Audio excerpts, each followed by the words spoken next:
السلام عليكم ورحمة الله وبركاته. الحمد لله رب العالمين. الصلاة والسلام على رسول الأمين وعلى آله وصحبه أجمعين. إن أريد إلا الإصلاح ما استطعت وما توفيقي إلا بالله. عليه توكلت وإليه أنيب. رب اشرح لي صدري ويسر لي أمري واحلل عقدة من لساني يفقهوا قولي.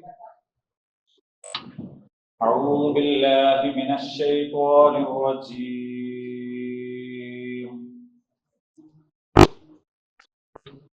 يا أيها الذين آمنوا إذا تداينتم بدين إلى أجل مسمى فاكتبوه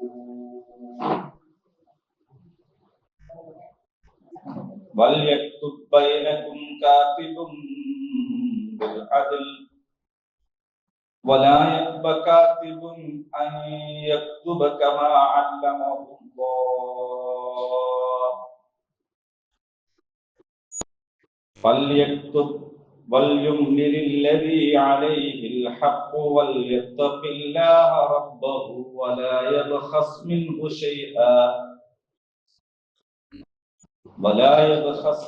شيئا فإن كان الذي عليه الحق سفيها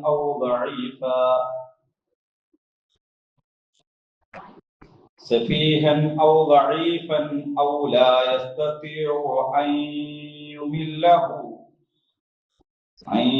يمله فليملل وليه بالعدل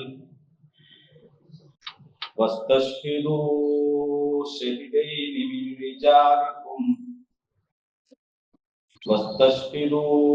شهيدين من رجالكم فإن لم يكونا رجلين فرجل وامرأتان ممن ترضون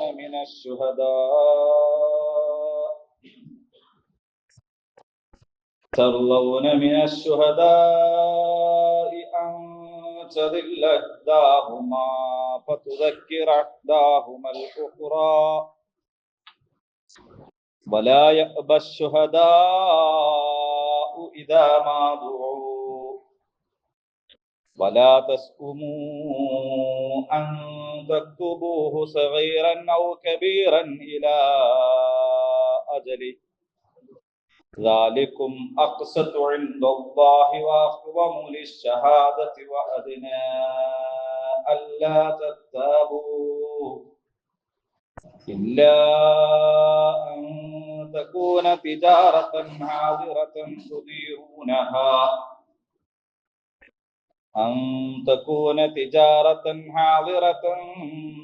تديرونها بينكم وليس عليكم جناح ألا تكتبوها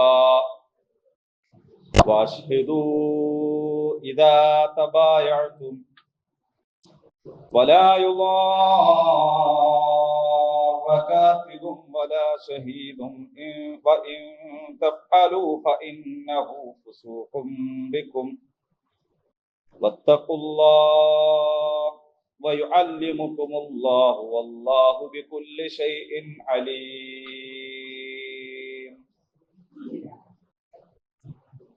സൂറത്തുൽ ബഖറയിലെ എന്നല്ല പരിശുദ്ധ ഖുർആനിലെ തന്നെ ഏറ്റവും വലിയ ആയത്താണ് ആയത്തുദ്ദൈൻ എന്ന പേരിൽ അറിയപ്പെടുന്ന സൂറത്തുൽ ബഖറയിലെ 282 നമ്മളിവിടെ ഓതിയ ആയത്ത്. ഇതിന് തൊട്ട് മുമ്പുള്ള ആയത്തിനെ കുറിച്ച് നമ്മൾ പഠിച്ചു. അത് ഏറ്റവും ഒടുവിൽ ഇറങ്ങിയ ആയത്താണ്. അതിനു മുമ്പിലുള്ള ആയത്ത് റിബ എന്ന പേരിൽ അറിയപ്പെടുന്ന ആയത്താണ്. ഈ ആയത്തുദ്ദീൻ എന്ന് പറഞ്ഞാൽ കടത്തെ സംബന്ധിച്ച ആയത്ത്. ഒരുപാട് കാര്യങ്ങൾ നമുക്ക് വ്യക്തത വരുത്താൻ ഉപകരിക്കുന്ന ഒരായത്താണ്. എന്ന് പറഞ്ഞാൽ കേവലം കടമിടപാടുമായി ബന്ധപ്പെട്ട കാര്യം മാത്രമല്ല, ഒരുപാട് കാര്യങ്ങൾ ഇതിൽ നിന്ന് നമുക്ക് വ്യക്തമായി കിട്ടും. മുൻകാലത്ത് വിളവെടുപ്പിന് മുമ്പ് തന്നെ കടം വാങ്ങുന്ന ഒരു പതിവുണ്ടായിരുന്നു. നമ്മളെ നാട്ടിലെ ഭാഷയിലേക്ക് കൺവേർട്ട് ചെയ്ത് പറഞ്ഞാല്, എന്റെ നെല്ല് കൊയ്തിട്ട് നിനക്ക് തരാം, ഇപ്പൊ നീ നിന്റെ കയ്യിലുള്ള നെല്ല് എനിക്ക് താ, കടം വാങ്ങുകയാണ്. അപ്പോ ആ കടം വീട്ടുക എപ്പോഴാണ്? ഇയാൾക്ക് കൊയ്യാനുണ്ടാവും, അപ്പൊ കൊയ്തിട്ട് അങ്ങോട്ട് തരാം. ഇനി അല്ലെങ്കിൽ എന്റെ നെല്ല് കൊയ്ത് പൈസ കിട്ടിയിട്ട് പൈസ തരാം, ഇപ്പൊ നീ നെല്ല് കൊണ്ടാണ്. നെല്ല് എന്നുള്ളടത്ത് തേങ്ങ നോക്കിയാൽ കുറച്ചുകൂടി നമുക്ക് ഒരു അനുഭവം ഉണ്ടാവും. അപ്പൊ എന്റെ വീട്ടിൽ തേങ്ങ വലിച്ചിട്ട് തരാം, ഇപ്പൊ ഈ 2 തേങ്ങ കൊണ്ടാ ഉണ്ടല്ലോ. ആ 2 ഒന്നും വാങ്ങൂല, എന്താ പറയുക. അപ്പോ എന്നാ പോട്ടെ, 100 200 ആയിക്കോട്ടെ, നമുക്ക് അതിന് വിരോധമല്ല. എന്തായാലും കടം വാങ്ങുമെന്ന് പറയാ എന്നുള്ള ആ ഉദ്ദേശം. ആ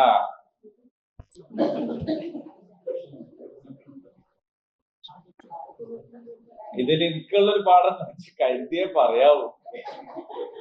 ഇനിയിപ്പോ ഒരു ഉദാഹരണമാണെങ്കിൽ പോലും പറയുമ്പോ കരുതിയിട്ടില്ലെങ്കിൽ ചോദ്യം ചെയ്യാൻ ആളുകളുണ്ട് എന്നുള്ളതാണ്.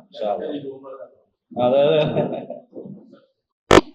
അപ്പൊ ഏതായാലും പിന്നെ ആ ഒരു പശ്ചാത്തലത്തിലാണ് ഇത് പറയുന്നതെങ്കിലും അത് മാത്രമല്ല ഇവിടെ വിഷയം.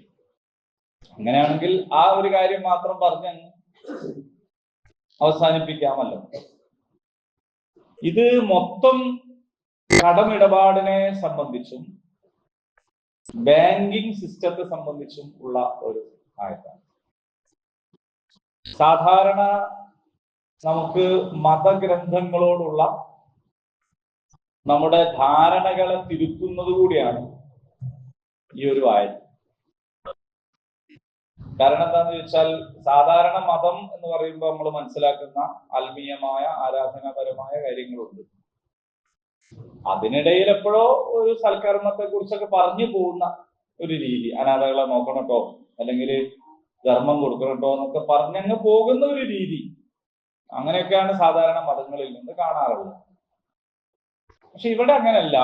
ഇവിടെ അള്ളാഹു അവന്റെ കലാം നമുക്ക് തന്നപ്പോ അതിൽ ഏറ്റവും വലിയ ആയത്ത് തന്നെ ഒരു പേജ് നിറച്ചില്ലേ പുസ്തകത്തിൽ. സാധാരണ ആയത്തുകൾ തമ്മിലുള്ള വ്യത്യാസം മനസ്സിലാവാനുള്ള ഒരു അടയാളം ഉണ്ടാവില്ലേ? ഈ പേജിൽ അതില്ല. കാരണം എന്താന്ന് വെച്ചാല് ഇടയ്ക്ക് മുറിയണില്ല.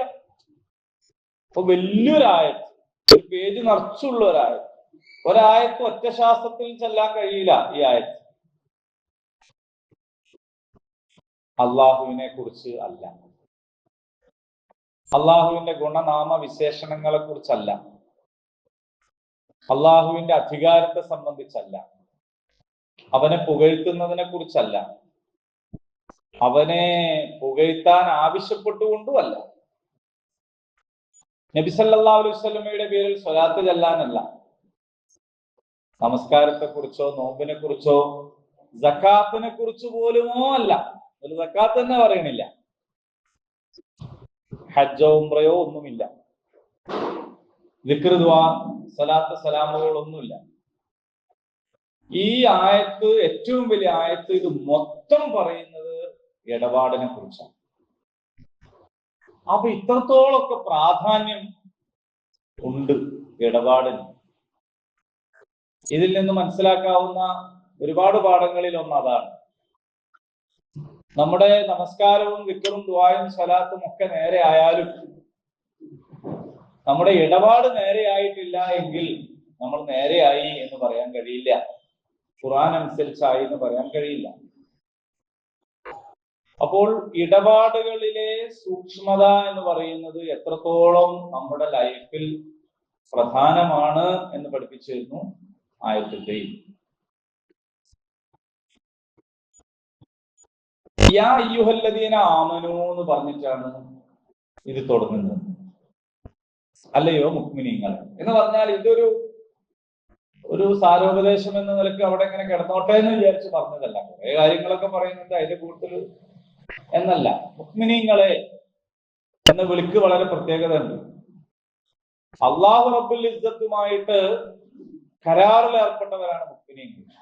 നീ റബ്ബാണ്, അള്ളാഹു റബ്ബാണ് എന്ന് തൃപ്തിപ്പെട്ട ആളുകളാണ്. മുഹമ്മദ് സല്ലല്ലാഹു അലൈഹി വസല്ലം അള്ളാഹുവിന്റെ ദൂതരാണ് എന്ന് തൃപ്തിപ്പെട്ട ആൾക്കാരാണ്.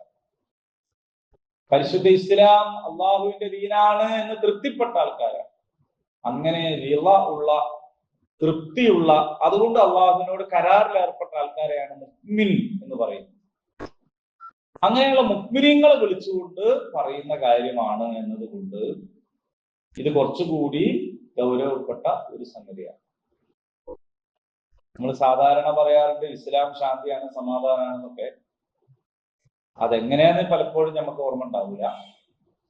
അത് യഥാർത്ഥത്തിൽ അള്ളാഹുവിന്റെ നിയമങ്ങൾ നമ്മൾ പാലിക്കുമ്പോഴാണ് സമാധാനം കിട്ടുക. നമ്മുടെ ജീവിതത്തിൽ 1% പാലിച്ചാൽ അത്ര സമാധാനം, 10% ആണെങ്കിൽ അത്ര സമാധാനം, 90% പാലിച്ചാൽ 90% സമാധാനം, അല്ലെ? അപ്പൊ നമ്മൾ എത്ര ശതമാനം അള്ളാഹുവിന്റെ ദീന് അനുസരിക്കുന്നുവോ, അവന് കീഴ്പ്പെടുന്നുവോ, ജീവിതം അവന് സമർപ്പിക്കുന്നുവോ, അത്ര സമാധാനം. ഇസ്ലാമിന്റെ ഒരു പ്രത്യേകത 1% ഒരാൾ പാലിക്കുന്നെങ്കിൽ അത്ര സമാധാനം കിട്ടും എന്നുള്ളതാണ്. ആകെ 1% പാലിക്കുന്നുള്ളൂ, അത് കിട്ടും. ഇപ്പൊ ഒരാൾ നിസ്കരിക്കുന്നു, ആ നിസ്കാരം അയാൾ നല്ല അൽക്കോ നല്ല നീയത്തിലോ ഇഖ്ലാസോടെ ഒന്നും അല്ല ചെയ്യുന്നതെന്ന് വിചാരിക്കും, വെറുതെ നിസ്കരിക്കാൻ വിചാരിക്കും. എന്നാ അതിനൊരു ഫലമുണ്ട്, 5 നേരം കൈ മുഖത്ത് വൃത്തിയാവും, അല്ലേ? അതേപോലെ തന്നെ ശരീരത്തിനൊക്കെ ഒരു മടക്കവും ഒരു സംഗതിയൊക്കെ കിട്ടുന്ന യോഗ ദിനമായിരുന്നു. യോഗം കൂടുന്ന ദിനമല്ല, യോഗാസനത്തിന്റെ ദിനം.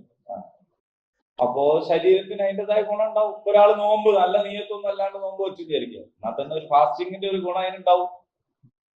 അതേ സമയത്ത് പൂർണ്ണമായ ശ്രദ്ധയോട്, സൂക്ഷ്മതയോട്, ഇഖ്ലാസോട് കൂടി ഒരാൾ നിസ്കരിച്ചാൽ അപ്പൊ അതിന്റെ ഗുണം അത്ര തന്നെ ഉണ്ടാവും. അപ്പൊ എത്രയാണോ നമ്മൾ ദീൻ പ്രാക്ടീസ് ചെയ്യുന്നത് അത്ര ഗുണം. അപ്പൊ ഒരാൾ സക്കാത്ത് കൊടുക്കുക, നല്ല നീയത്തൊന്നുമില്ല എന്ന് വിചാരിക്കുക, എന്നാ പോലും ആ സക്കാത്ത് കിട്ടുന്നവന് അതിന്റെ ഗുണം ഉണ്ടാവൂലേ?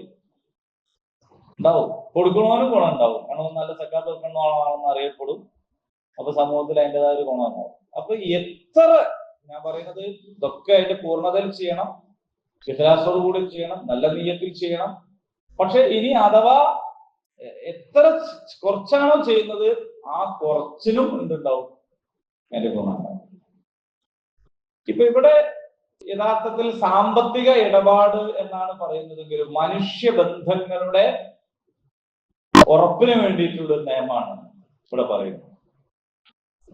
ഇതിന്റെ അർത്ഥത്തിലേക്ക് നമുക്ക് വരാം. എഴുതി വെക്കണം എന്നുള്ളതാണ് ഇതിന്റെ ഒരു പ്രധാന സംഗതി. ഇടപാടുകൾ എഴുതി വെക്കണം. ഒറ്റ കാര്യം മാത്രം പറയാം, ഇടപാടുകൾ എഴുതി വെക്കാത്തത് കൊണ്ട് തകർന്നു പോയ എത്ര ബന്ധങ്ങളാണുള്ളത്. നിങ്ങളിപ്പോ ആലോചിക്കാൻ പോയാൽ പിന്നെ ക്ലാസ്സിൽ വേറെ ഒന്നും ഓർമ്മ ഉണ്ടാവില്ല, മനസ്സിലായോ? അത്രത്തോളം ആലോചിക്കാനുണ്ടാവും നമുക്ക്. എഴുതി വെക്കാത്തത് കൊണ്ട് തകർന്നു പോയ ബന്ധങ്ങൾ, തെറ്റിപ്പോയ അളിയന്മാര്, പാർട്ട്ണർമാര്, മക്കളും മാതാപിതാക്കളും പോലും. പാർട്ട്ണർമാര് തെറ്റല് സ്ഥിരം പരിപാടിയാണ്. അത് ഞാൻ അങ്ങനെയല്ലേ എന്ന് വിചാരിച്ച് എന്ന് പറയും, എന്നാലും ഞാൻ അങ്ങനെയല്ലായിരുന്നു കരുതിയെന്ന് മറ്റവനും പറയും. ഓരോരുത്തരങ്ങ് വിചാരിച്ചാലിപ്പോ എന്തൊക്കെ നിവൃത്തിയുണ്ടോ? നമ്മളൊക്കെ എന്തൊക്കെ വിചാരിക്കുന്നുണ്ട്. നമ്മളൊക്കെ ഈ നാട്ടിലേക്കും വെച്ച് ഏറ്റവും നല്ല ആള് ഞാനങ്ങ് വിചാരിച്ചാല് ഞാൻ വിചാരിച്ചിട്ട് കാര്യമുണ്ടോ? മറ്റുള്ളവർക്ക് കൂടി തോന്നണ്ടേ? എന്നാൽ ഞാൻ സ്വന്തം അങ്ങനെ വിചാരിച്ചിട്ട് വേറെ ഉള്ളവർ അങ്ങനെ തോന്നുന്നില്ലല്ലോ എന്ന് വിചാരിച്ചിട്ട് പിന്നെ എനിക്ക് സങ്കടമാവുക. അങ്ങനെയാണ്. നമ്മൾ 2 ആള് കൂടി 3 ആള് കൂടി, അപ്പൊ നമ്മൾ ചർച്ച ചെയ്യുന്ന 4-മനെ കുറിച്ചാണ്. അപ്പൊ നമ്മളുടെ 2 പേരുടെ ചർച്ച ഞാൻ പെർഫെക്റ്റ് ആണെന്നാണ്, ഞാൻ ഓക്കെ എന്നാണ്. അപ്പോ എന്റെ പെർഫെക്ഷൻ എത്ര എന്ന് ഞാനല്ലല്ലോ പറയേണ്ടത്, എന്റെ കൂടെ ജീവിക്കുന്നവരും ഞാനുമായി ഇടപാട് നടത്തുന്നവരാണ് എന്റെ സ്വഭാവത്തെ കുറിച്ച് പറയുന്നത്. അപ്പൊ ഇങ്ങനെ വിചാരം വെച്ച് പുലർത്തിയിട്ട് പലതരം ഇടപാടുകളിലും ഏർപ്പെടും. എന്നിട്ട് എന്താവും അവസാനം ഞാൻ അങ്ങനെ അല്ലായിരുന്നു വിചാരിച്ചത് എന്ന് പറയേണ്ട സാഹചര്യം വരും. അപ്പൊ മധ്യസ്ഥന്മാരും പെട്ടുപോകും ചിലപ്പോൾ. കാരണം രണ്ടാളും അള്ളാഹിനെ കുറിച്ച് സത്യം ചെയ്യുന്നൊക്കെ ഉണ്ടാവും. എന്താ ചെയ്യാ, അള്ളാഹുവാണ് സത്യം, ഞാൻ അങ്ങനെ തന്നെ, ഞാൻ അങ്ങനെ അങ്ങോട്ട് പറയും. അപ്പൊ അത് കേട്ട് മറ്റൊരു അയാളും അങ്ങനെ പറയും. മധ്യസ്ഥനിക്ക് എന്ത് പറയും? നിങ്ങൾ രണ്ടാളും അള്ളാഹുവിനോട് പറഞ്ഞിട്ടുണ്ടല്ലോ, എന്നാൽ അള്ളാഹുവിനോട് തന്നെ കേസ് വിട്ടുകൊടുക്കാന്ന് പറയേണ്ടി വരും, അല്ലാതെ ഇറങ്ങിയിറങ്ങി പോകും. അപ്പൊ അതിനൊന്നും നിൽക്കരുത്. നിങ്ങളുടെ ബന്ധങ്ങൾ താറുമാറാകരുത്. നിങ്ങളുടെ ബന്ധങ്ങൾ സൂക്ഷ്മമായി മുന്നോട്ട് കൊണ്ടുപോകണം. അതിനാവശ്യമായ നിയമങ്ങളൊക്കെ അള്ളാഹു റബ്ബുൽ ഇസ്സത്ത് നമുക്ക് നൽകുകയാണ്. നമുക്ക് വാക്കർത്തൊന്ന് നോക്കിയിട്ട് തിരിച്ചു വരാം.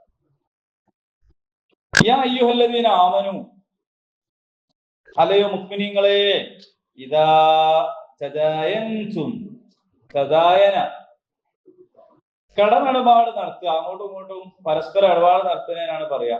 ഫിദൈനിൻ, ഒരു കടം, ഇലാ അജലിൻ മുസമ്മാ, നിശ്ചിതമായ ഒരു അവധി വരെ ഒരു കടം നിങ്ങൾ കടമിടപാട് നടത്തുകയാണെങ്കിൽ ഫക്തുബൂ, അത് നിങ്ങൾ എഴുതി വെക്കുക.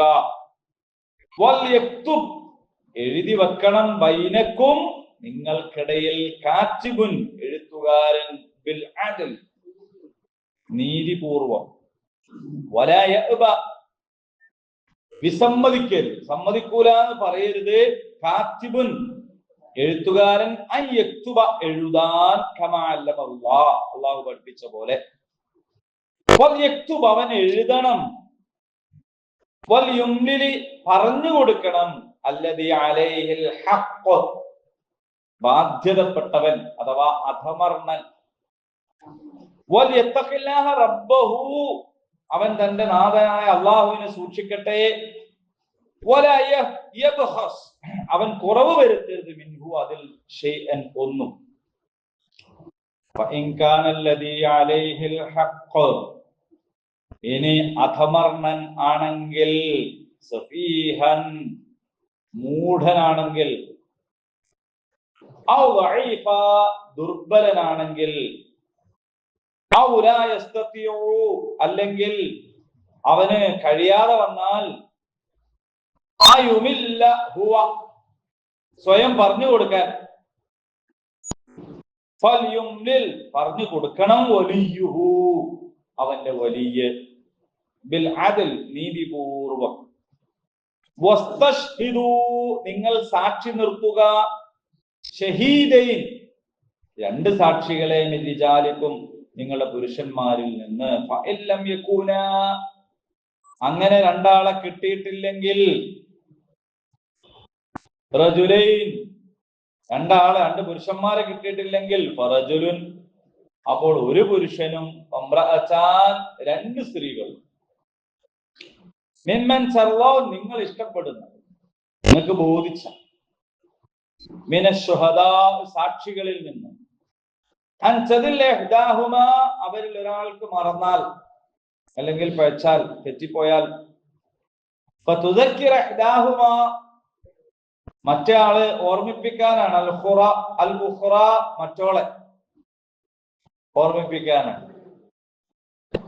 വലാ യഅബ, നിരസിക്കരുത്, അശ്ശുഹദാ, സാക്ഷികൾ, ഇദാ മാ ദുഉ, തെളിവ് നൽകാൻ വിളിക്കപ്പെട്ടാൽ, വലാ തസ്അമു, നിങ്ങൾ മടിക്കരുത്, അൻ തക്തുബു, എഴുതി വെക്കാൻ, സഗീറൻ ഔ കബീറാ, ചെറുതാണെങ്കിലും വലുതാണെങ്കിലും, ഇലാ അജലിഹി, അതിന്റെ അവധി വരെ, ദാലിക്കും അഖ്സതു ഇൻദല്ലാഹ്, എന്താണ് അത്, അല്ലാഹുവിൽ ഏറ്റവും നീതിപൂർവമാണ്. വഅഖ്വമു ലിശ്ശഹാദ, സാക്ഷ്യത്തിന് കൂടുതൽ ബലം നൽകുന്നത്, വഅദ്നാ, ഏറ്റവും അടുത്തതും. അല്ലാ തർതാബു, നിങ്ങൾ സംശയിക്കാതിരിക്കാൻ, ഇല്ലാ അൻ തകൂന തിജാറതൻ ആദിറതൻ, റൊക്കം കച്ചവടം ആയാലൊഴികെ, തുദീറൂനഹ, നിങ്ങൾ നടത്തിക്കൊണ്ടിരിക്കുന്ന, ബൈനക്കും നിങ്ങൾക്കിടയിൽ വലൈസ അലൈക്കും ജുനാഹും നിങ്ങൾക്ക് കുറ്റമൊന്നുമില്ല അല്ലാ തക്തുബൂഹാ നിങ്ങൾ എഴുതി വെക്കാതിരിക്കുന്നതിൽ വഷ്ഹിദു നിങ്ങൾ സാക്ഷി നിർത്തണം ഇദാ തബായഅതും നിങ്ങൾ ഇടപാട് നടത്തുകയാണെങ്കിൽ വലാ യുവാറ ഉപദ്രവിക്കപ്പെടരുത് കാത്തിബൻ ഒരു എഴുത്തുകാരനും വലാ ഷഹീദൻ ഒരു സാക്ഷിയും വൈൻ തഫ്അലൂ നിങ്ങൾ അങ്ങനെ ചെയ്യുന്നുവെങ്കിൽ ഫഇന്നഹു തീർച്ചയായും അത് ഫുസൂഖും ബിക്കും നിങ്ങളിലുള്ള അധർമ്മമാണ് വത്തഖുല്ലാഹ് നിങ്ങൾ അല്ലാഹുവിനെ സൂക്ഷിക്കുക വയുഅല്ലിമുകുമുല്ലാഹ് അല്ലാഹു നിങ്ങളെ പഠിപ്പിക്കുകയാണ് അല്ലാഹു ബികുല്ലി ഷൈഇൻ അലീം അല്ലാഹു എല്ലാ കാര്യങ്ങളും അറിയുന്നവനാണ് എല്ലാം പറഞ്ഞു ഒന്നും വിട്ടുപോയിട്ടില്ല നഊദു ബില്ലാഹ് അല്ലാഹ് അങ്ങനെ വിട്ടുപോണവനല്ലല്ലോ വളരെ ക്ലിയർ ആയിട്ട് പറഞ്ഞിരിക്കുന്നു നിങ്ങൾക്ക് ഇങ്ങനെ ഒരു ആയത്ത് നിസ്കാരത്തിനെ പറ്റി കാണാൻ പറ്റുമോ നിസ്കാരം 5 വക്താകുന്നു അല്ലെ സുബഹി ളുഹർ അസ്ർ മഗ്രിബ് ഇശാ 2 റക്അത്താണ് സുബഹി അതില് ബാങ്ക് കൊടുക്കണം അല്ലെ ഉളു എടുക്കണം ഖിബ്ലക്ക് അഭിമുഖമായി നിൽക്കണം അങ്ങനെ പറഞ്ഞിട്ട് ഓരോ വിശദാംശവും പറഞ്ഞിട്ട് അല്ലാഹു അക്ബർ എന്ന് പറയണം ഉജ്ജത്ത് ഓതണം ഫാത്തിഹ ചൊല്ലണം എന്നൊക്കെ പറഞ്ഞിട്ട് ഒരു ആയത്തുണ്ടോ ഇല്ല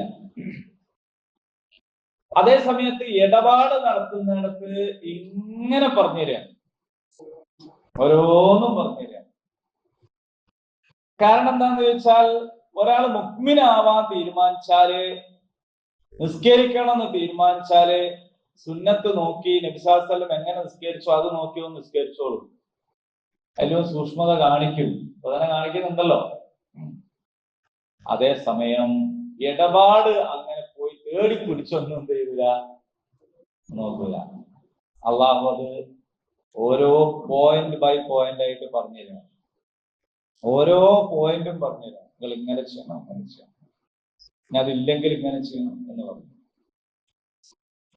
അപ്പൊ അത് വളരെ പ്രധാനപ്പെട്ട കാര്യമാണ് ഞാൻ നേരത്തെ സൂചിപ്പിച്ചു ഒരു മതഗ്രന്ഥമായ നമ്മളെ മനസ്സിൽ മതഗ്രന്ഥം എന്ന് കാണുന്ന ഒരു ഖുർആൻ മതഗ്രന്ഥമായിട്ടാണ് ഖുർആൻ നമ്മൾ കാണുന്നത് യഥാർത്ഥത്തിൽ ഇത് മതഗ്രന്ഥം അല്ല വാണിദാസ് അലയാവരൊക്കെ പറയാറുണ്ട് ഇതൊരു മതാതീത മതമാണ് സൂപ്പർ റിലീജിയൻ സാധാരണ റിലീജിയൻ എന്ന് പറയുമ്പോൾ അല്ലെങ്കിൽ ഒരു മതം എന്ന് പറയുമ്പോൾ അതിൽ കാണുന്ന കാര്യങ്ങൾ മാത്രമല്ല ഇതിൽ ഉണ്ടാവുക ഇതൊരു മതാതീത മതമാണെന്ന് പറയും ഇതൊന്നും യഥാർത്ഥത്തിൽ ഒരു മതത്തിന്റെ ആചാരത്തിന്റെ ഇഷ്ടപ്പെട്ട സംഗതിയല്ല ബാങ്ക് എങ്ങനെ നടത്തേണ്ടതെന്നാണോ മതം പഠിപ്പിക്കുക പക്ഷെ ഇസ്ലാം അത് വളരെ കൃത്യമായിട്ട് പഠിപ്പിക്കും അപ്പോ യാ അയ്യുഹല്ലദീന ആമനു അല്ലേ മുഅ്മിനീങ്ങളെ എന്ന് വിളിച്ചിട്ട് തന്നെ അത് പറയും അത് മാത്രമല്ല ഒരു വേള ആരാധനാനുഷ്ഠാനങ്ങൾ പഠിപ്പിക്കാൻ എടുത്ത സ്ഥലത്തെക്കാൾ കൂടുതൽ സ്ഥലം ഉപയോഗിച്ചു ഇതിന് ഏറ്റവും വലിയ ആയത്തന്നതാണ് ആരാധനകളുടെ വിശദാംശങ്ങൾ പഠിപ്പിക്കാത്ത ഖുർആൻ ഇതിന്റെ വിശദാംശങ്ങൾ പഠിപ്പിച്ചു അപ്പൊ ഒരുപാട് പാഠത്തിൽ നിന്നുണ്ട് മുഅ്മിനീങ്ങളെ ഇതിന്റെ ആദ്യം തന്നെ ഇദാ തദായൻതും ബിദൈനില്ല അജലിൻ മുസമ്മാ നിങ്ങൾ അവധി വെച്ചുകൊണ്ട് കടമിടപാട് നടത്തുകയാണെങ്കിൽ എന്ന് പറഞ്ഞതിൽ നിന്ന് കടമിടപാട് നടത്തേണ്ടത് അവധി വെച്ചുകൊണ്ടാണ് എന്ന് മനസ്സിലാക്കണം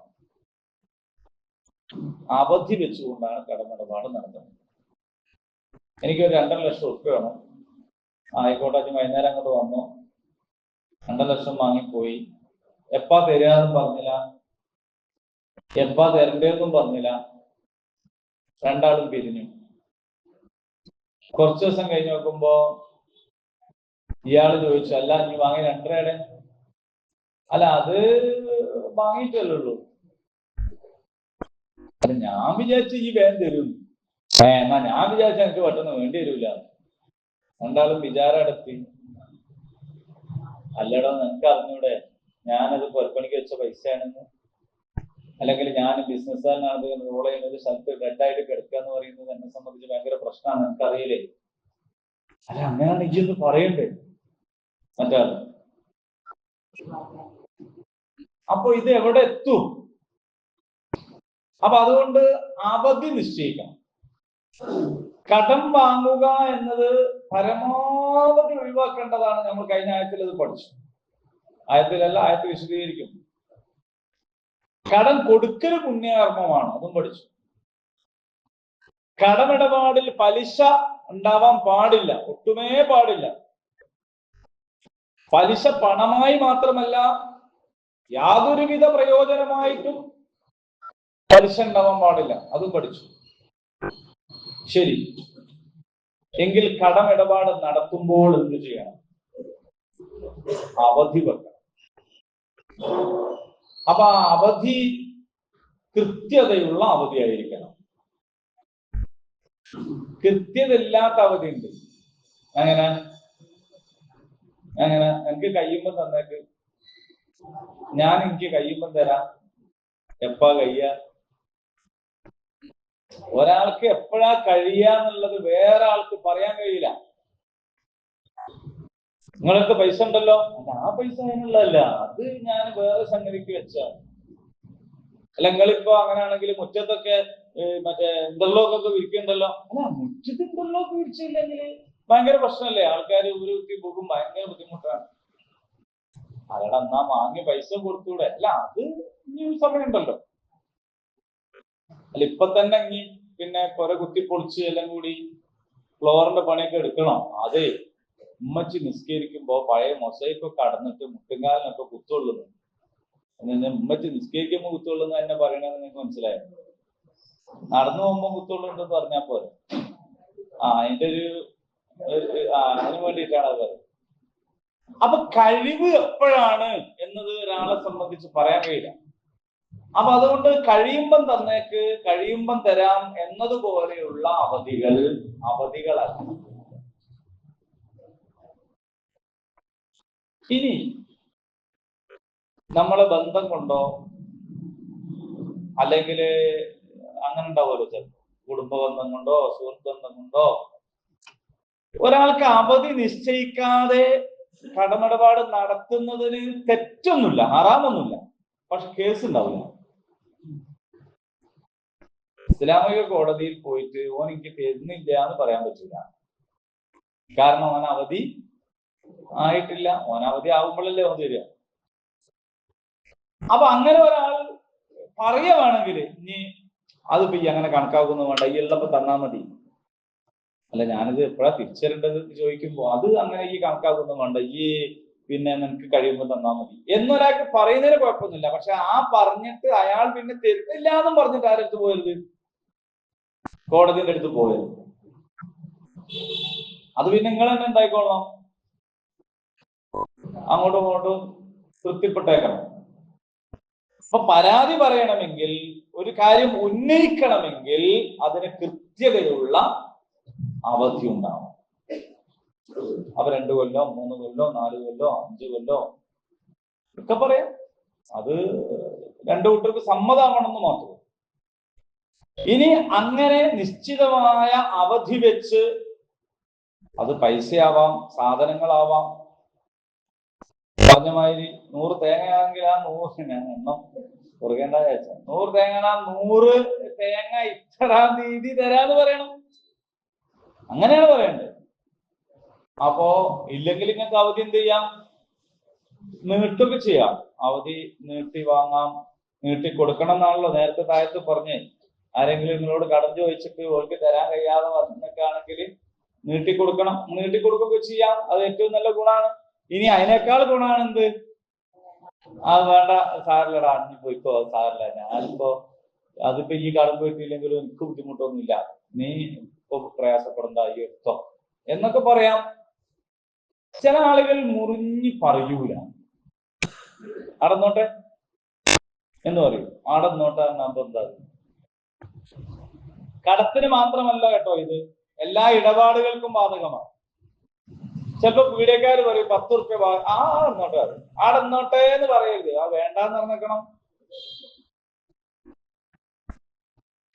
6610 റുപ്യന്റെ സാധനമാണ്. 6600 എണ്ണിക്കൊടുത്ത് 10 റുപ്യ പിന്നെ എടുക്കുമ്പോ പീഡിയക്കാരൻ പറയാം ആടന്നോട്ടെ. അത് വേണ്ടാന്ന് വെച്ചാ പോരെ.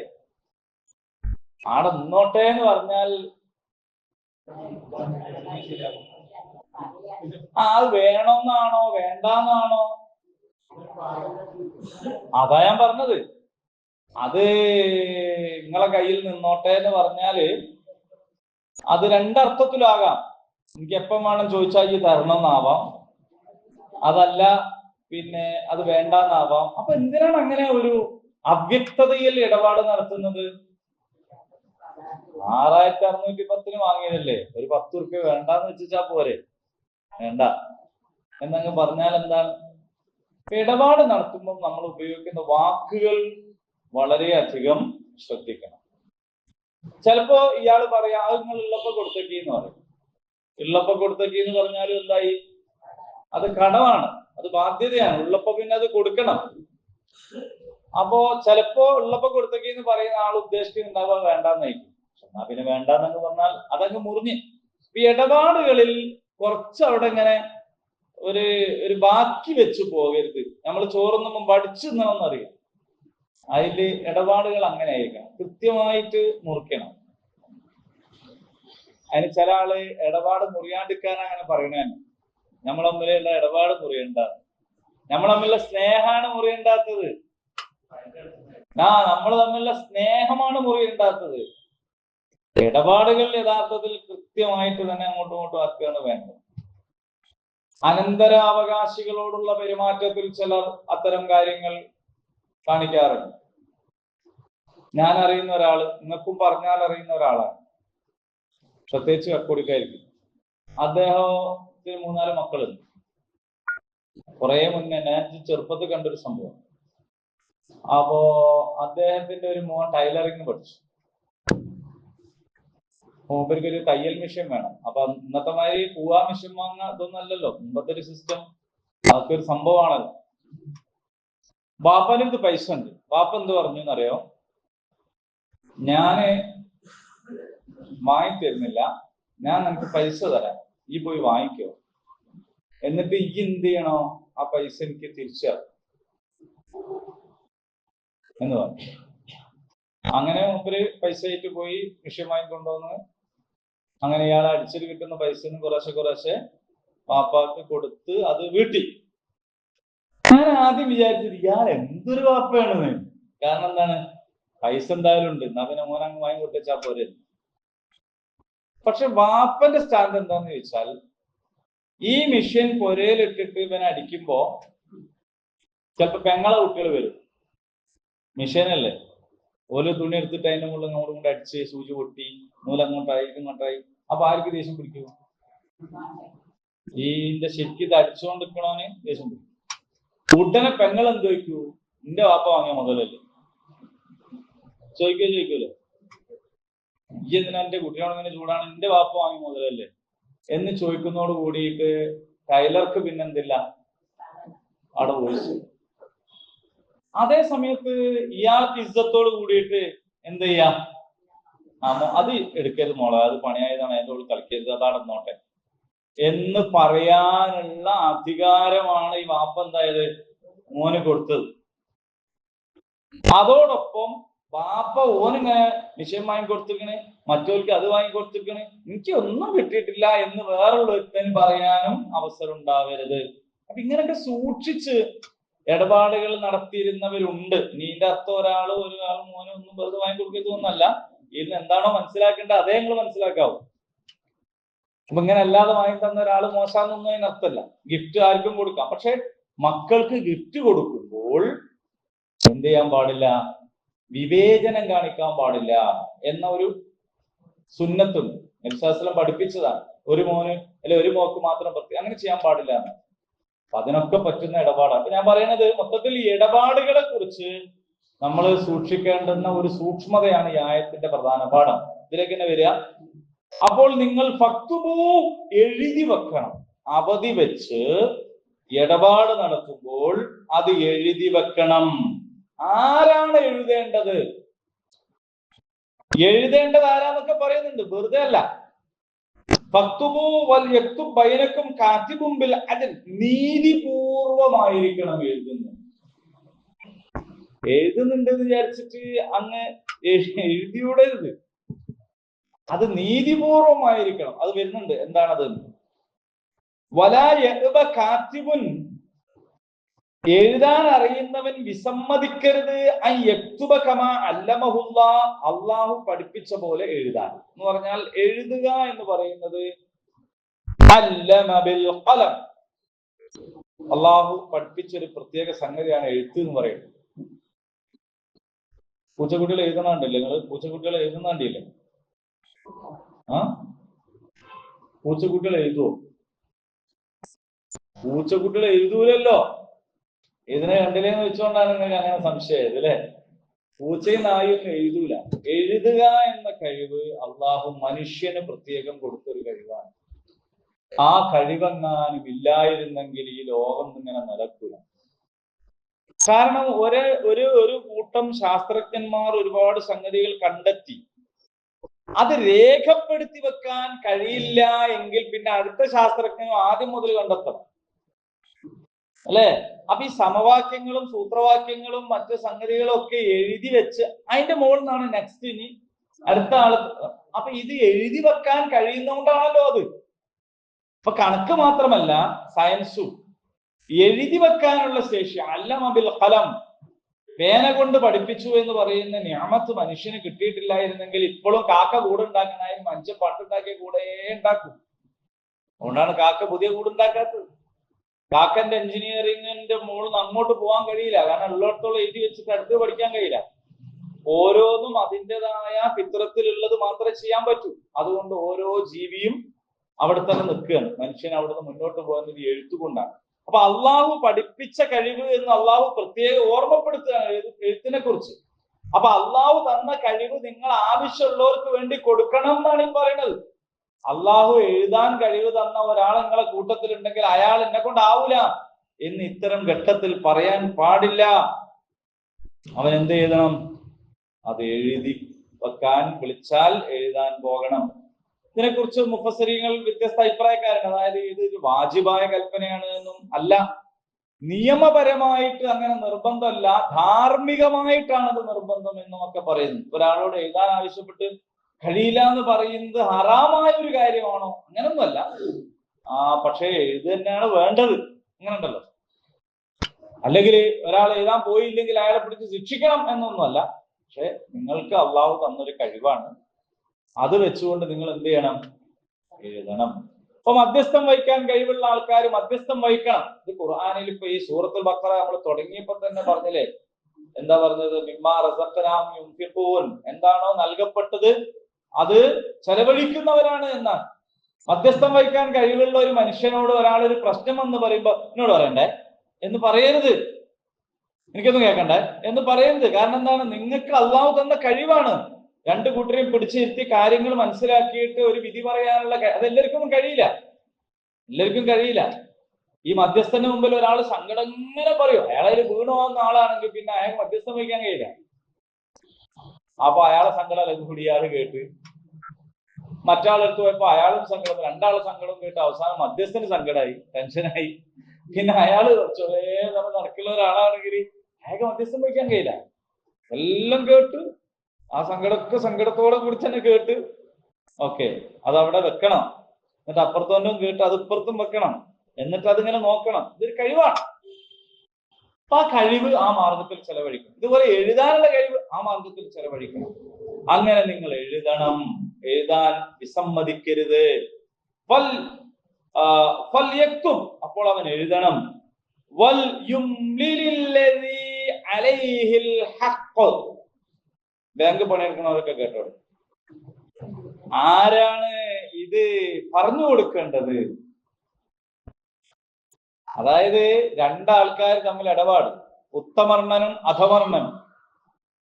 എഴുതാൻ അറിയുന്ന ഒരാൾ എഴുതാൻ വിളിച്ചു. എന്താണ് എഴുതേണ്ടത്? അതിലെ ടേംസ് ആൻഡ് കണ്ടീഷൻസ് ആര് പറഞ്ഞു കൊടുക്കണം? അല്ല, അധമർണൻ പറഞ്ഞു കൊടുക്കണം. അധമർണൻ പറഞ്ഞു കൊടുക്കണം. നിങ്ങൾ നോക്കൂ, അള്ളാഹു എത്ര സൂക്ഷ്മമായിട്ടാണ് കാര്യങ്ങൾ ചെയ്യുന്നത്.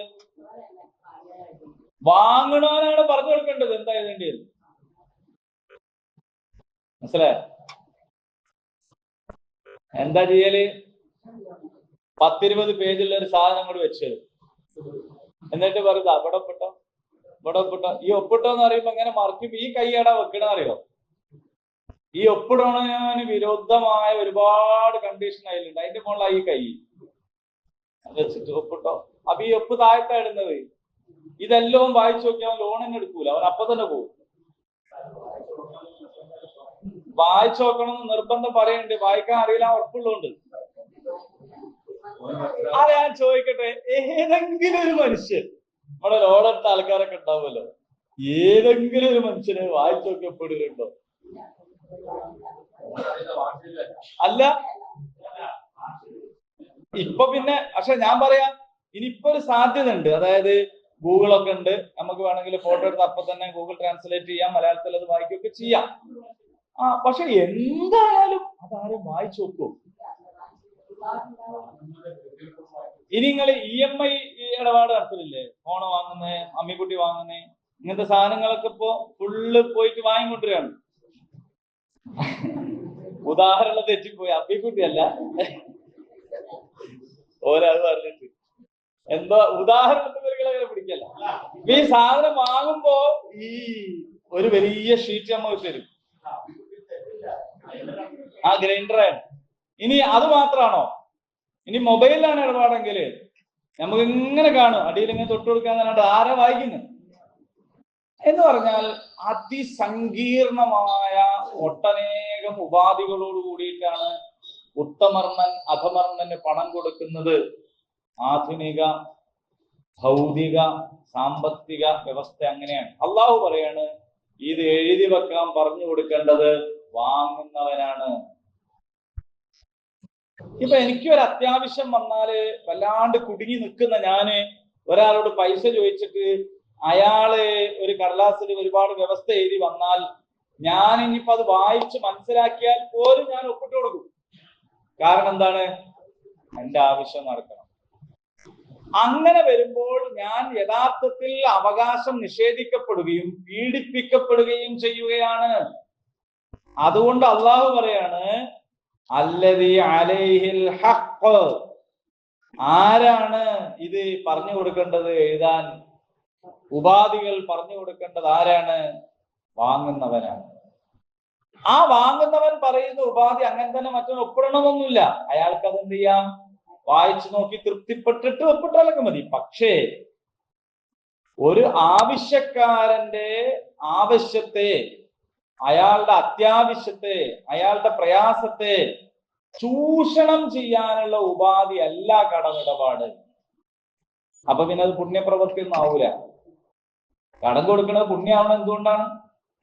ചില ആളുകൾ ചോദിക്കുന്നുണ്ട്, ഞാനിപ്പോ 1 ലക്ഷം റുപ്യ കടം കൊടുത്ത് 2 കൊല്ലം കഴിഞ്ഞ് തിരിച്ചു വരുമ്പോ മൂല്യ ശോഷണം സംഭവിക്കൂലേ, അപ്പൊ എനിക്ക് നഷ്ടമല്ലേ?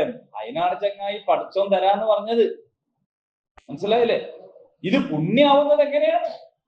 സക്കാത്ത് കൊടുക്കുന്നത് പുണ്യമാണ്, സ്വതക്ക കൊടുക്കുന്നത് പുണ്യമാണ്, വഖഫ് ചെയ്യുന്നത് പുണ്യമാണ് എന്ന പോലെ കടം കൊടുക്കുന്നത് പുണ്യമാകുന്നത് എങ്ങനെയാണ്? ആ കടം കൊടുക്കുന്ന ആൾക്ക് ചില നഷ്ടങ്ങളൊക്കെ ഉണ്ട് ഭൗതികമായിട്ട്. ആ നഷ്ടങ്ങൾക്ക് പകരം അപ്പൊ സക്കാത്ത് കൊടുക്കണവന്റെ പൈസ കുറയല്ലേ? പക്ഷെ അത് വിചാരിച്ചാൽ കൊടുക്കാണ്ടിരിക്കലാണോ? അല്ല. സദക്ക ചെയ്യുന്ന ആൾക്ക് പൈസ കുറയും, കൊടുക്കാണ്ടിരിക്കലല്ല. ഇതുപോലെ കടം കൊടുക്കുമ്പോ അയാൾക്ക് ചില നഷ്ടങ്ങളൊക്കെ ഉണ്ടാവും. ചിലപ്പോ ഞാനിതാ നിങ്ങൾക്ക് 2 ലക്ഷം തരാന്ന് പറഞ്ഞ് അത് കൊടുക്കുകയും ചെയ്തപ്പോഴായിരിക്കും വേറെന്തോ ഒരു കച്ചവടം വന്ന് പെട്ടത്. ആ 2 ലക്ഷം കൊടുത്താൽ എനിക്ക് 2.5 ലക്ഷം കിട്ടുന്ന കച്ചവടമായിരിക്കും അത്. പക്ഷെ എനിക്ക് ആ കച്ചവടത്തിന് ഇപ്പൊ പൈസ ഇല്ല, പൈസ ഞാൻ എന്തായി? കടം കൊടുത്തു. അപ്പൊ എനിക്ക് 50,000 നഷ്ടമായി. പക്ഷെ അത് നഷ്ടമല്ല. കാരണം എന്താണ്? ഇതിനൊക്കെ അവിടെയായിട്ടുള്ള കണക്ഷൻ വേണം, എന്നാലേ ഉള്ളൂ കേട്ടോ. ഇല്ലെങ്കിൽ പിന്നെ ഒക്കെ നഷ്ടം തന്നെ. മനുഷ്യന്മാരോട് ചിരിക്കണ നഷ്ടമല്ലേ? പരലോകമായിട്ട് ബന്ധമല്ലെങ്കിൽ നിങ്ങളൊന്ന് ആലോചിച്ച് നോക്ക്, എന്തെല്ലാം നഷ്ടം നമ്മളെ ജീവിതത്തിലുള്ളത്. ഒരുപാട് നഷ്ടം. ഒരാൾക്ക് ക്ലാസ് ചായ കൊടുക്കണ നഷ്ടമാണ്, എല്ലാം നഷ്ടമാണ്. അവിടെയായിട്ട് ബന്ധം ഉണ്ടെങ്കിൽ ഇതൊക്കെ ലാഭമാവുകയും ചെയ്യും. അപ്പൊ അതുകൊണ്ട് ഉത്തമർണൻ അല്ല എഴുതേണ്ടത്, പറഞ്ഞു കൊടുക്കേണ്ടത്, അധമർണനാണ് പറഞ്ഞു കൊടുക്കേണ്ടത്. അവൻ തന്റെ നാഥനായ അള്ളാഹുവിനെ സൂക്ഷിക്കട്ടെ.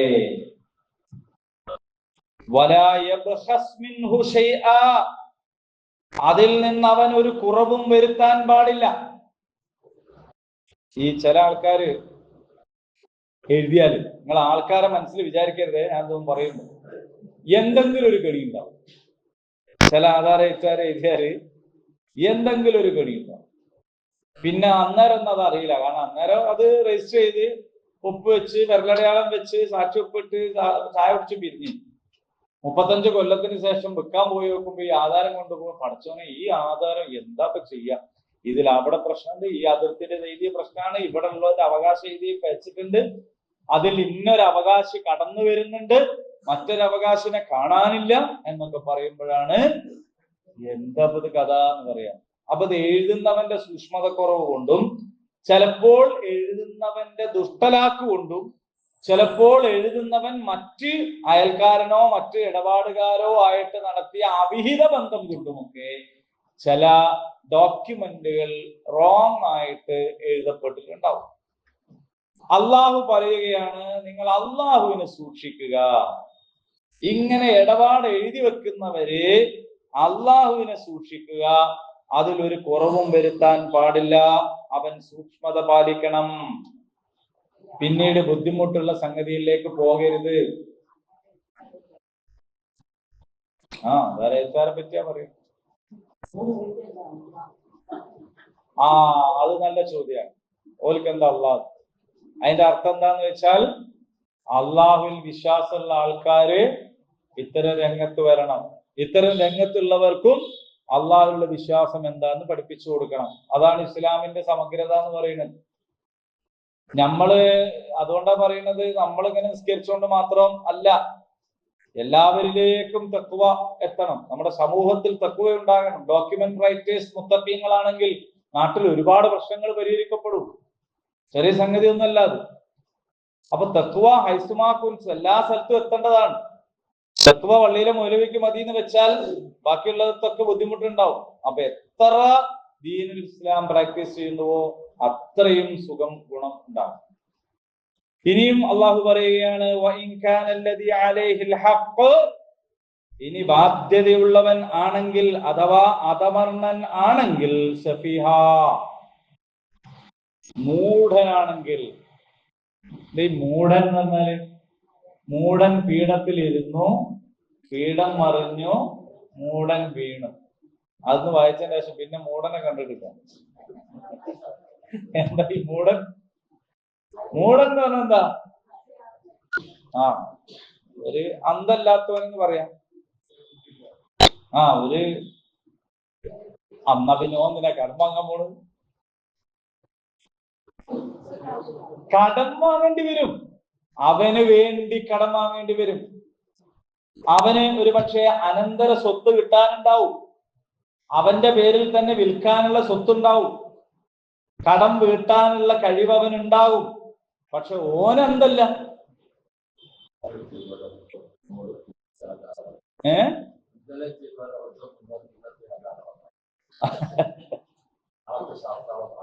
അതെ.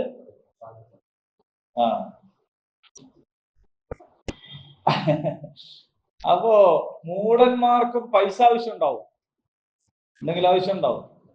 അങ്ങനെയുള്ള ഒരാളാണ് ഈ അധമർണൻ എങ്കിൽ, അല്ലെങ്കിൽ ദുർബലനാണെങ്കിൽ,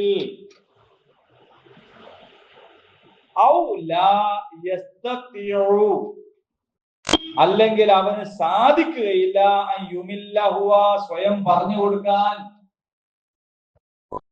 കർമാങ്ങ ആൾക്ക് ഈ ടേംസ് ആൻഡ് കണ്ടീഷൻസ് ഒന്നും പറഞ്ഞു കൊടുക്കാനുള്ള കഴിവില്ല.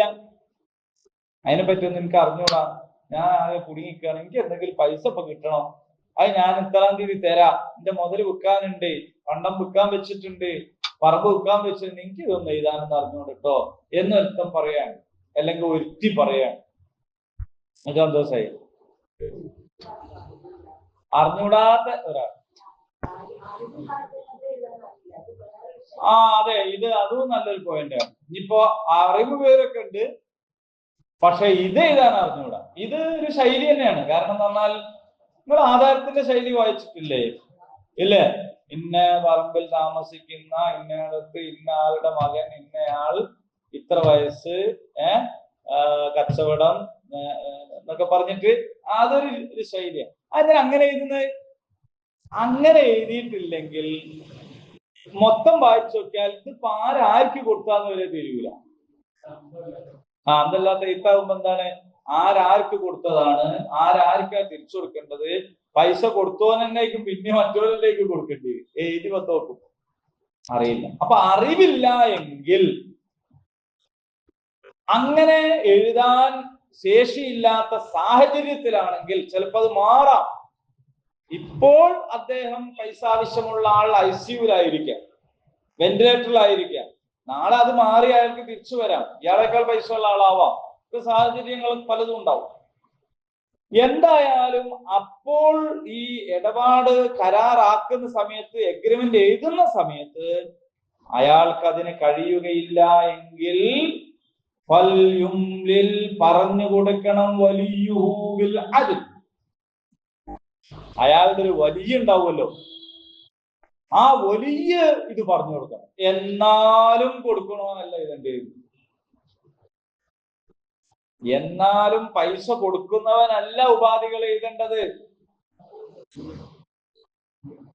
രണ്ടാള് തമ്മിൽ ഇടപാട് നടത്തുമ്പോ വാങ്ങണോ നീനൊന്നും കഴിവില്ലാന്ന് വിചാരിക്കാം, എന്നാ പിന്നെ കൊടുക്കണോന്ന് തന്നെ എഴുതാ. അങ്ങനല്ല, അപ്പോഴും വാങ്ങുന്നവന്റെ വലിയാണ് എഴുതാൻ, അല്ലെങ്കിൽ എഴുതാൻ പറഞ്ഞു കൊടുക്കണം.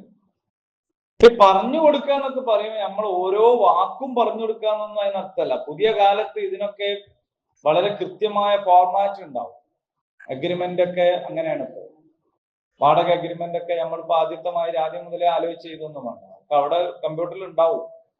അതിൽ നമ്മൾ എന്ത് ചെയ്താൽ മതി, കെട്ടിട നമ്പറും മറ്റേ ആളെ പേരും ആധാർ നമ്പറൊക്കെ പറഞ്ഞെടുത്താൽ ആദ്യമുള്ളതിൻ്റെ അകത്ത് ഇതുവരെ കേട്ടിട്ട് ഉണ്ടാക്കി ഇങ്ങോട്ട് തരും. അതിന് പൈസയും കൊടുക്കാന്നാണ്. ഇസ്ലാമിക കർമ്മശാസ്ത്രത്തിലും ഈ എഴുത്തുകാരന് പൈസ കൊടുക്കാന്ന് പറയുന്നുണ്ട്. ഈ എഴുത്തുകാരൻ വെറുതെ എഴുതൊന്നും വേണ്ട, എഴുത്തുകാരന് പൈസ കൊടുക്കാം. മുമ്പൊക്കെ അങ്ങനെ ഒരു എഴുത്ത് പൈസ വാങ്ങാൻ പറ്റുമോ എന്നൊക്കെ വിചാരിക്കും. ഇപ്പൊ അത് ആൾക്കാർ അങ്ങനെ ചോദിക്കൂല, കാരണം ഡോക്യുമെന്റ് റൈറ്റേഴ്സിന് പൈസ ഉണ്ട്. അപ്പൊ അത് അവരുടെ ഒരു സ്ഥിരം പരിപാടിയാണ്. അപ്പൊ അങ്ങനെ കാശ് കൊടുത്ത് എഴുതിക്കാം. അപ്പോൾ ഈ വലിയ, അതായത് ഈ കടം വാങ്ങുന്നയാളുടെ കുട്ടികൾക്കാണെങ്കിലും വൃദ്ധർക്കാണെങ്കിലും രോഗികൾക്കാണെങ്കിലും മറ്റു വല്ല ദോഷമുള്ള ആളുകൾക്കാണെങ്കിലും ഇനി സഫീഹ് മൂഢന്മാരായ ആളുകളാണെങ്കിലും അവരുടെ വലിയാണ് എന്ത് ചെയ്യേണ്ടത്, ഈ പണം വാങ്ങുന്ന ആൾക്ക് വേണ്ടി ഇത് എഴുതുന്ന ആളോട് പറഞ്ഞു കൊടുക്കേണ്ടത്.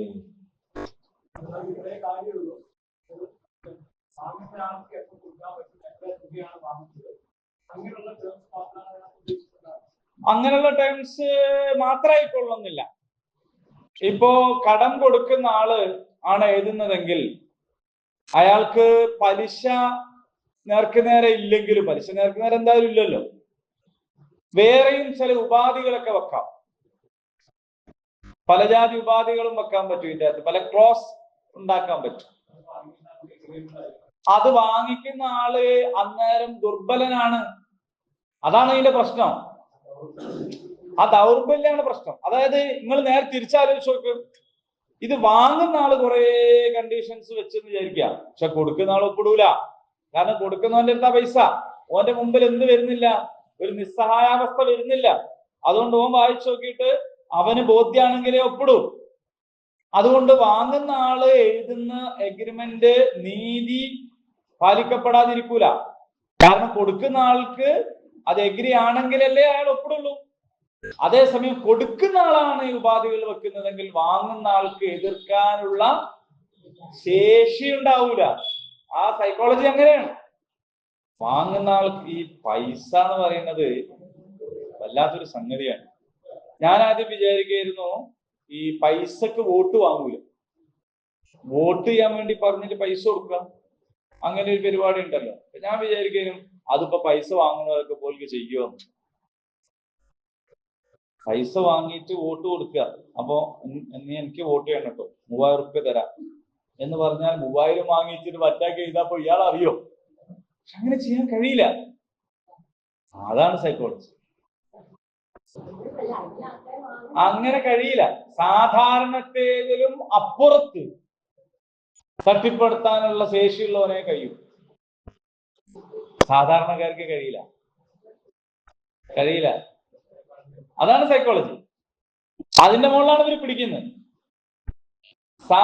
അസാധാരണമായ ശേഷിയുള്ള ചില ആൾക്കാരുണ്ടാവും.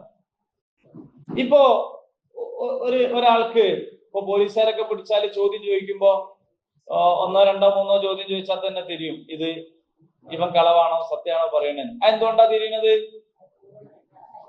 കളവ് പറയുമ്പോൾ അയാൾ കാണിക്കുന്ന ചില, പക്ഷെ സാമർത്ഥ്യമുള്ള കള്ളനാണെങ്കിൽ അതിന്റെ അപ്പുറത്ത് പോകും. അത് അസാധാരണ കഴിവാണ്. സാധാരണ കഴിവ് അങ്ങനെയാണ്. നമ്മൾ ഒരാളിൽ നിന്നൊരു സഹായം സ്വീകരിച്ചാൽ അയാളെ കാണുമ്പോ ഇങ്ങനെ ആയിപ്പോ എന്തിനാന്ന് ചോദിച്ചാ അതിന് കാരണമൊന്നുമില്ല. അങ്ങനെയാണ്.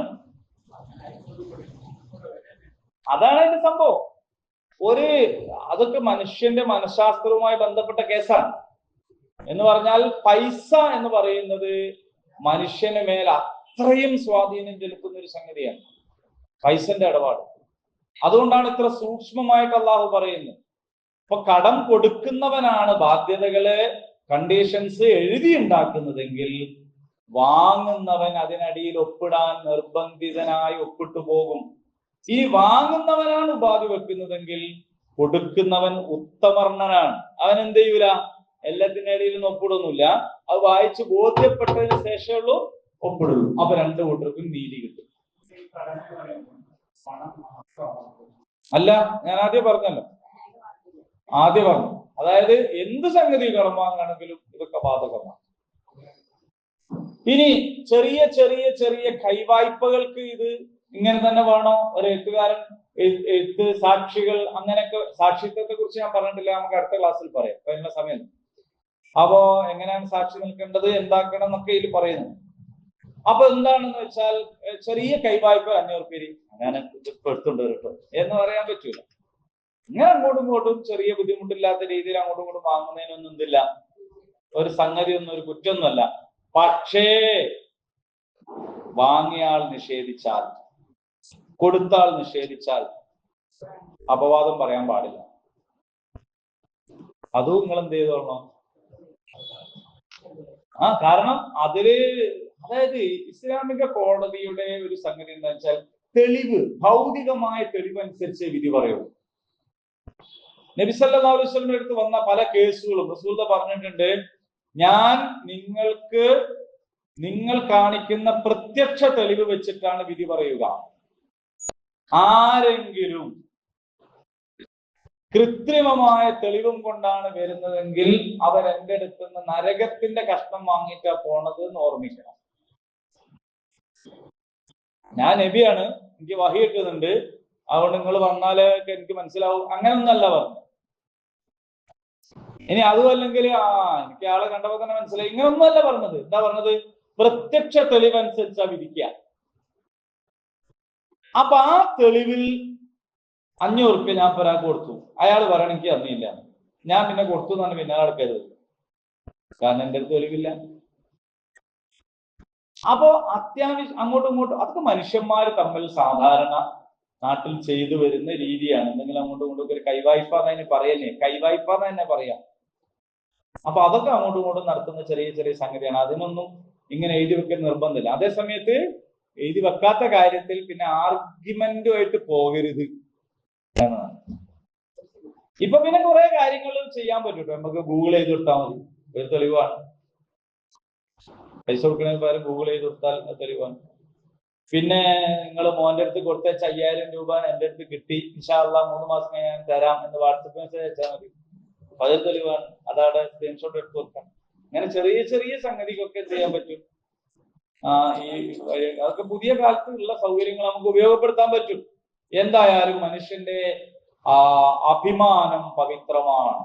അത് പിച്ചു ചിന്താൻ പോകരുത്, പ്രയാസപ്പെടുത്താൻ നിൽക്കരുത് എന്ന പാഠമാണ് ഇതിലൂടെ നമുക്ക് മനസ്സിലാക്കാൻ കഴിയുന്നത്. ഇൻഷാ അല്ലാഹ് ഇനി ഇതിന്റെ ബാക്കി ഭാഗം, ഇത് ഖുർആനിലെ ഏറ്റവും വലിയ ആയത്താണല്ലോ, അപ്പൊ ഇതിന്റെ അടുത്ത ഭാഗം അതിൽ സാക്ഷി നിൽക്കുന്നതിനെ കുറിച്ച് പറയുന്നുണ്ട്.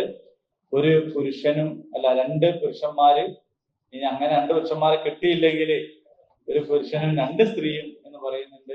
എന്താണത്, ഒരാണിന്റെ സ്ഥാനത്ത് 2 പെണ്ണ് എന്ന് പറയുന്നത് എന്നൊക്കെ ചോദിക്കുന്നവരും ഉണ്ട് പലരും.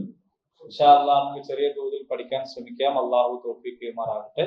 ربنا آتنا في الدنيا حسنة وفي الآخرة حسنة وقنا عذاب النار. آمين. الحمد لله رب العالمين.